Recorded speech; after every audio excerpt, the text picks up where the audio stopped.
All right. I did lose a lot of weight recently. And the best part by far has got to be my penis. No one talks about that enough because I was like micro adjacent. You know, I wasn't there. I could see the house from my yard. But as I started to lose weight, my penis started to unsheath from my groin like King Arthur's sword through the rock. And I became average, and that's great.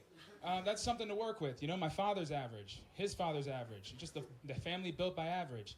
But, you know, I knew I needed to start to lose weight because I started to eat Tums as a snack. And I don't blame myself for that. You know, they started making Tums gummies, Tums cherries, Tums assorted fruit. This is medicine. Why are we flavoring it? You know, it's chalk. Eat the chalk. You know, my mom had breast cancer. She didn't get Dippin' Dots chemo, you know? I think that'd be ridiculous. You know, maybe if I had chocolate-flavored Prozac, I wouldn't have so much anxiety. I do have a lot of anxiety with women, if you couldn't tell by already. But last week, I was walking down the street, and a woman waved at me. I don't think you understand. I didn't know this woman. And she waved at me, and now I'm panicking because she's past me. Am I supposed to double back? I don't want to double back. I don't have double back confidence. What do my parents think about her? Is she Catholic? What's her opinion on Gaza? I'm panicking. Oh my God. You know, I didn't say anything, but in a real way, I said so much. You know, I am preoccupied. You know, I really struggle with my anxiety, but I blame it a lot on my autism, especially with women. You know, I had a friend tell me recently, Luke, don't talk that way about your autism. That's your superpower. No, it's not. It's got to be the worst superpower of all time, you know? Super strength, invisibility, flight, autism. That's not going to stop the Joker. You know, Luke, the Joker rigged explosives to a plane. What are you going to do?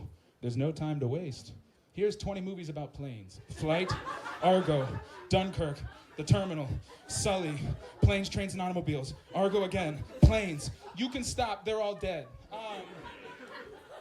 I did play football in college, you know, I'm a tough guy. But the hardest part by far has to be the nudity. No one prepares you for that.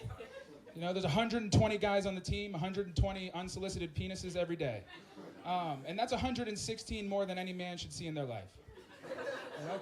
I do believe every man should see 4 penises in their life. You know, it helps. The first one is to know you're not alone. The second one is for the aesthetic. The third one is to build a data set and understand where you are in the community. And the fourth penis is to test your sexuality. And if you're confused, just start the process over. You know, but I would walk into the locker room and there'd be 30 to 40 guys elephant walking their way into the showers, inches apart, pretending this all wasn't happening. It was a disaster, you know? But when we got in the showers, it was better, except it wasn't, because we had curtains that we weren't allowed to use. And I asked why. Why can't we use the curtains? We're standing a foot away from each other, and we're naked. And my captain said, you should be straight enough to stare at another man's penis. What? I think he has that confused. You know, but I think it was a punishment from God, because as a child, I used to walk around the house naked all the time. Up until 12, and that's way too old. You know, I'd get out of the shower, I'd go downstairs, put on the Twilight Zone, sit on the couch naked, and then me and Rod Serling just going at it raw. And my family hated it, and rightfully so. But they would always tell me, Luke, Darcy's coming over. And that was a girl I had a crush on in my neighborhood, and she never did. But one day, I'm standing in the kitchen, and they said, Luke, Darcy's coming over. And I was like, I've heard this before, and right as I said that, the door starts to open. I have to make a decision fast. I run under the table and hug the center pole, and I hide under the tablecloth. Now, my sister walks in the room. She knows I'm naked. She knows I'm there. And she invites her to sit down. That was the longest 90 minutes of my life, and I have not walked around the house naked since. I'll leave you guys with a quick one on this. I've been talking to my therapist a lot recently. I'm trying to get my vices under control, but I only have one vice, and it's Versa, and it makes it really hard to make decisions. Oh, I sent that joke to the Washington Post. They said, Luke Prunty is this generation's George Carlin. Print it!